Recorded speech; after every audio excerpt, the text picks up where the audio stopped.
যারা রাজাকারি করেছে, ৭১-এর মুক্তিযুদ্ধের বিরোধিতা করেছে, স্বাধীনতার বিরোধিতা করেছে, তারা সবসময় স্বাধীনতার বিরোধী। এটা হচ্ছে জামাত ইসলামের ভূমিকা কী ছিল ৭১-এ, সেটা সর্বজন স্বীকৃত, সবাই জানে। এবং তারাও বুক ফুলিয়ে বলে ৭১-এ আমরা মুক্তিযুদ্ধের বিরোধিতা করেছি এই এই এই এই কারণে, অমুক তমুক কারণে। কিন্তু ইসলামের একটা বিধান আছে যে ইসলাম সবসময় নির্যাতিতের পক্ষে থাকে, মজলুমের পক্ষে থাকে। হ্যাঁ, থাকতেই হবে।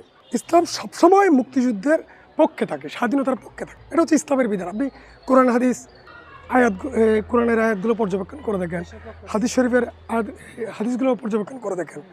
রাসূল সাল্লাল্লাহু আলাইহি ওয়াসাল্লাম সবসময় স্বাধীনতাকামীদের পক্ষে অবস্থান নিতে বলেছেন। কোরআন স্পষ্ট বার্তা দিয়েছে সবসময় মজলুমদের পক্ষে, জালিমদের বিপক্ষে। আমার প্রশ্ন হলো, এই যে জামাতের গোলাম আজমের প্রেতাত্মা, রাজাকার গোলাম আজমের প্রেতাত্মা মিয়া গোলাম পরওয়ার, ঠিক আছে, সেই তার ওই লিগেসিটাকে বহন করছে। দৃঢ় বন্ধনের আস্থায় শক্তিশালী স্টিলের আরেকটি নাম জেডএসআরএম। গোলাম আজমের ধারাবাহিকতা রক্ষা করছে, ইসলামের ধারাবাহিকতা রক্ষা করছে না, ঠিক আছে। এই সময়ে এসে এতদিন পরে তারা আবার ৭১-এর গণহত্যার পক্ষে চলে যাচ্ছে। তার মানে কি? ওই যে বলেছেন, লেখক বলেছেন, একজন রাজাকার সবসময় রাজাকার, একজন মুক্তিযোদ্ধা সবসময় মুক্তিযোদ্ধা নয়, ঠিক আছে। তো জামাত ইসলামীর, বাংলাদেশ জামাত ইসলামীর উচিত ছিল, বাংলাদেশ ছাত্র শিবিরের উচিত ছিল যে তারা ৭১-কে সম্মান করে, মুক্তিযুদ্ধকে সম্মান করে, মুক্তিযুদ্ধের পাপগুলোকে এই দায়টা নিয়ে ক্ষমা চেয়ে, আনুষ্ঠানিকভাবে অফিসিয়ালি ক্ষমা চেয়ে তারা মুক্তিযুদ্ধকে ধারণ করে রাজনীতি করবে। যেহেতু আমাদের দেশে যে সেটা হচ্ছে না, তারা পাকিস্তানকে ধারণ করছে, ৭১-এর গণহত্যাকে ধারণ করছে, ঠিক আছে।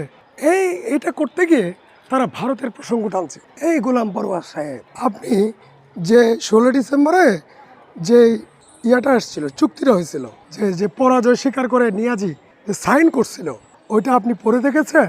সেখানে মিত্র বাহিনী লেখা আছে। সেখানে এই ভারত যেরকম ছিল, বাংলাদেশের মুক্তি বাহিনীও এখানে সাইন করে, ঠিক আছে।